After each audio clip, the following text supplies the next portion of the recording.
Are you ready to transform your normal e-commerce business into one that experiences exponential growth year after year using online advertising? If so, this show is for you. Me and my guests will show you how you too can grow your e-commerce business to 7 or even 8 figures so you can go on more luxurious vacations, spoil yourself and your family, say yes to more opportunities, and become financially free so you never have to worry about money again. Welcome to the e-commerce performance marketing show. Hey, how's it going, guys? Josh Marsden here, host of the Ecom Performance Marketing Show. I've got an incredible episode lined up for you today. Now, this is a continuation of last week's episode on the power of attribution and how you can leverage attribution to be able to maximize your advertising ROI. And in that episode, I went over just the basics of attribution. So if you haven't seen that episode, don't watch this episode. Go back an episode to last week, 2 Wednesdays ago, as of this episode, and watch that episode, because in that episode I teach the fundamentals of attribution, so this way you understand what I'm going to be talking about in today's episode. So I definitely recommend going back, checking out that episode if you haven't seen it yet. Now, if you have, great. I'm glad you're back, because now I'm going to take that further. So in that episode, I went over, again, what attribution reporting is and what the value of it is to you. Running an e-com business, you really want to be able to maximize your advertising ROI, because every dollar you spend out, especially if you're bootstrapped and you don't have investors, you don't want to waste a single dollar. Now, even if you have investors, you still don't want to waste a single dollar, because that's not your money. So attribution can really help you be able to identify where you can maximize your ads ROI at different points in your marketing funnel in your business, okay? So that's really what the value of attribution is. And again, go back to that episode that I just mentioned. This way you can learn the fundamentals of this principle of marketing, and you'll understand everything that I go over in today's episode, okay?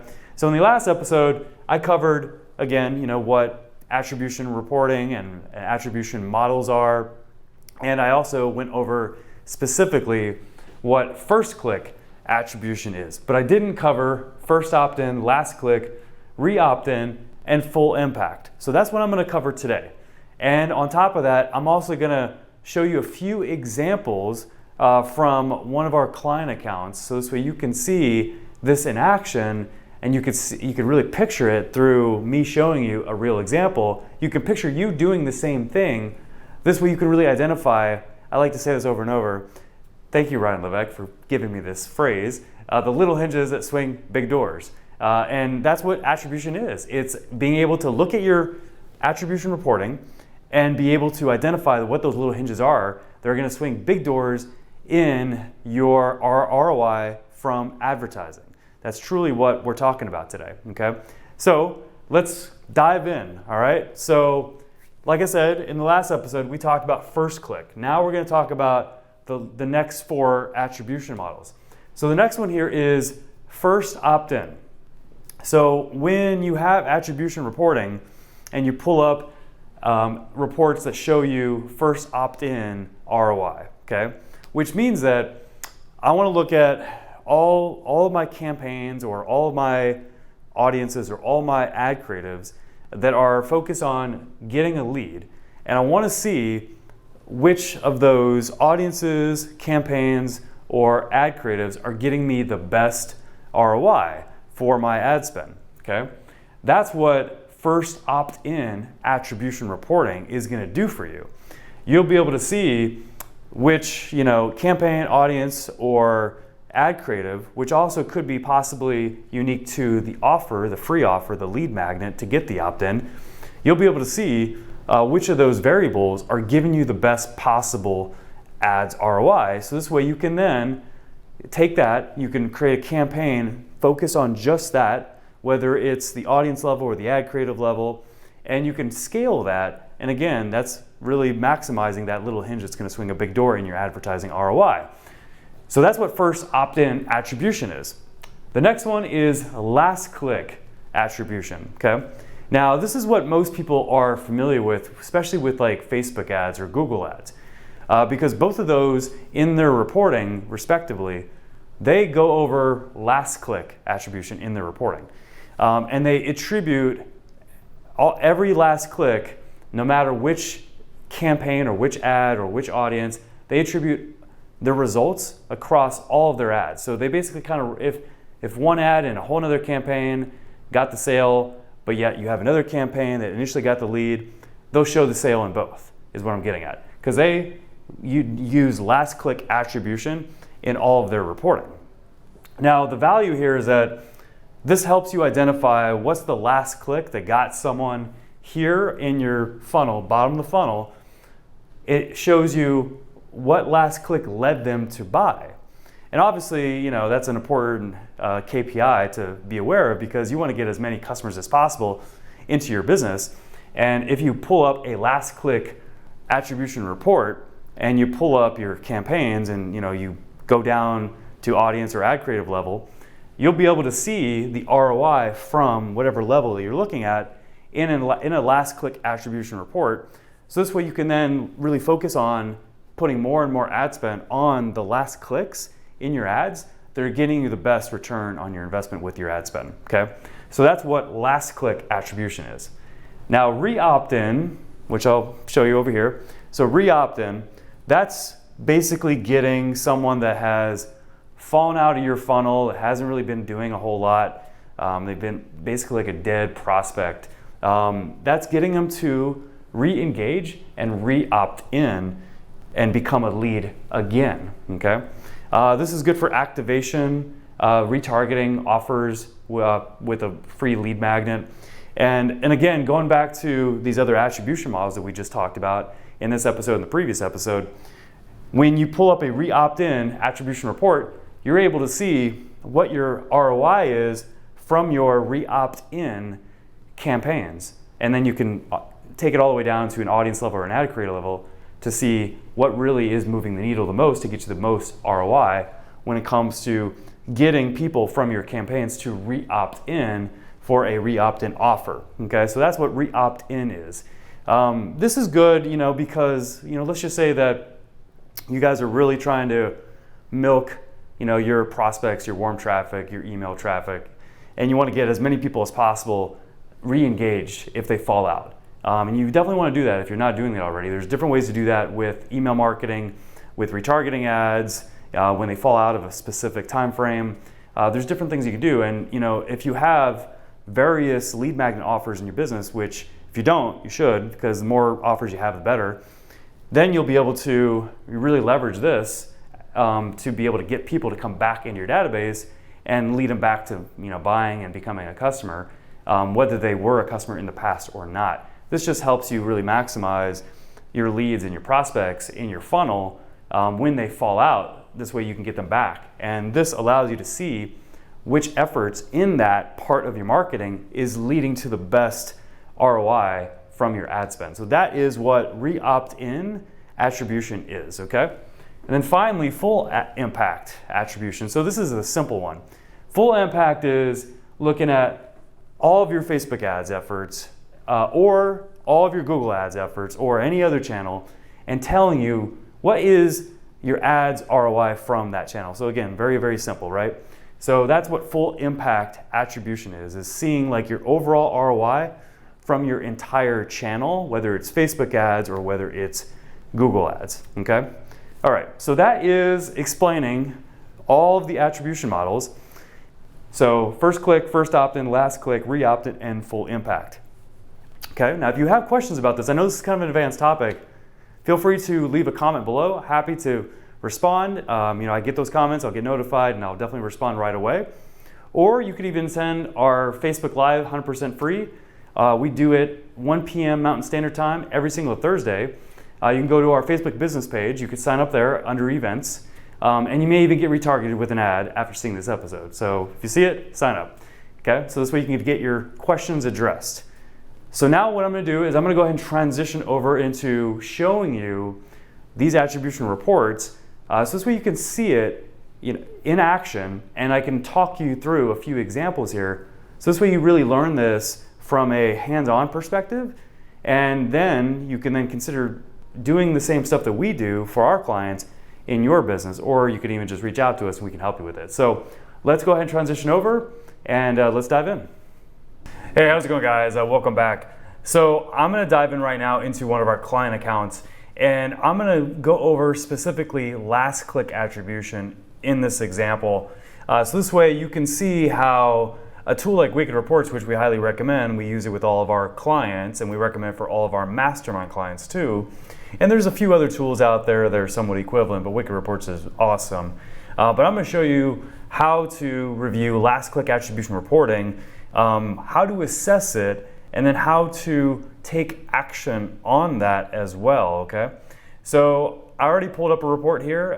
You can see it's Lastclick attribution. That's what it's set to here on the top left here. And I'm doing the last 6 months as of March 1st. I chose only Facebook, and I chose to filter it by only campaigns that have had 500 or more clicks. So this way we're looking at campaigns that have had enough data for us to act on. You don't want to look at campaigns that have spent, maybe $10, for example. That's not going to be useful for you. So that's what I'm looking at here. And I've also already filtered it. So you can filter it by attributed ROI revenue or any of these other column headers as well. So you can maybe look at CPAs if you want to really optimize for CPAs. You can look at new customer CPAs and where you're getting the lowest CPA from specific campaigns on Facebook over the last 6 months using Lastclick attribution. And here you can see, like, okay, I might need to filter this or just work my way down here to see like a really good example of a campaign that's yielding a low CPA where I've spent enough money to validate the findings. But this is actually a really good example here. So let's just say that you're really trying to optimize down your cost per customer. Well, in this example, we'll scroll down here, right? And we'll see that, with the attributed ROI on the right, because that's super important, we want to look at where is a good balance between the CPA being lower than what we're doing on average right now. And on top of that, where am I going to maintain a significant ROI? So this way I can really make sure that if I do focus my ad spend on a campaign to scale it up to really get that CPA lower to acquire more customers at the rate that I'm getting from that specific campaign, I want to make sure that I'm also getting a positive ROI at least by 3 to 5 times, especially as you scale ad spend, right? So here, for example, I can see that we have a campaign FSTW F plus S. I know you don't know what that means, but don't worry about it, just look at the data. And we're getting a $43.59 average cost per customer using Lastclick attribution, okay? So that means that this campaign, if we're looking at its ability to convert people on the last click using, again, Lastclick attribution, we're able to get customers at a very low rate of $43.59, and we're still maintaining a three times ROI with a 301% ROI. So that's how to interpret this, and how you would act on this is you would really scale this further. Like this campaign's already been scaled a bit, but you can keep going. 18,919 spent over the last 6 months, which there's definitely room to scale that much further and see if it maintains that ROI while also maintaining a similar CPA. As you scale, you typically are going to spend a little bit more on CPA, but it's probably very doubtful, considering how much we've spent. It's very doubtful that the cost is really going to scale high because we've already tested this campaign quite a bit with enough ad spend, okay? So that's how to take action off of that specific example. Now, also, let's just say we want to really optimize for ROI, which is number one. You'd rather really focus on making more money than trying to reduce the cost to acquire a customer. So I just sorted this by attributed ROI revenue, and then I'm going to go down this report, and I'm really looking at what's a good campaign that I can really deep dive into. And I can pull this up in other reports in Wicked. I could also pull this up within Facebook, Ads Manager in this case, and see like what audiences I'm really targeting and which ones are giving me according to Facebook ads data, or you can use Wicked Reports, which is nice, and you can actually pull up the audience level in Wicked Reports and see what the ROI is from the different audiences in a specific campaign that you see on this screen. And then you can see which audiences are giving you the best ROI, but this is the starting point. So, and I'm keeping this simple. So here I can see all the campaigns, and I can see that, for example, this one right here, the 2001 FSTS Elena, we've spent $4,488 on it, and it's getting a 300%, 304% ROI, and that's pretty incredible, obviously. So, if anything, this is again Lastclick attribution. So any ROI being reported, all the figures being reported, it's all based off of that campaign's ability to get the customer on a last click. And so I can see that these top campaigns here on this list are really good at getting a solid ROI on last click efforts in our marketing. So therefore, if I want to increase the number of customers that I'm getting using last click marketing in my ads, then these are going to give me my best chances to do it successfully and to do it at a high profit, a high ROI, because this is true accurate data being pulled in from where the transactions happen and where the advertising spend is happening as well, instead of Facebook or Google giving you a result that they want you to see, so this way you like going back to them and spending more money with them. This is true. That's why Wicked Reports is so incredible, because you're getting true numbers, and on top of that, you're able to look at the data from different angles using the different attribution models that I went over in this episode and the last episode that was part 1 leading up to this episode. So that's an example for you. Hopefully that provides some clarity when it comes to using last click attribution, just any attribution in general, and why a tool like this is so valuable and so important, especially when you're spending a significant amount of money on advertising. You want to get the biggest return on your investment, then you got to take the steps to implement a tool like this to be able to see data like this that you can act on to be able to really focus your advertising efforts on where you're getting the biggest bang for your buck, whether it's trying to acquire more customers, last click attribution, acquire more customers, or whether it's trying to acquire more leads, which we talked about, first opt-in attribution, in the episode today. So that's why attribution is so powerful. That's why you need to be using it in your e-commerce business, especially if you have a seasoned e-commerce business and you're spending a significant amount of money. Thank you so much for watching this episode. Truly appreciate it. If you found this valuable, definitely be sure to share it and like it. And if you haven't subscribed to our channel or liked our page, be sure to do that. And go ahead, leave a comment below if you have any questions at all. And be sure to attend our Facebook Live, which is happening Thursday at 1 p.m. We do it every single Thursday.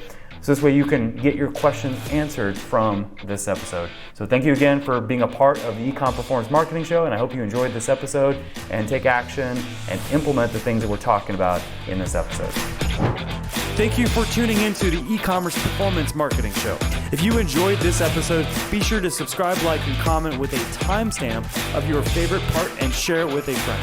Until our next episode, here's to you and the success of your e-commerce business.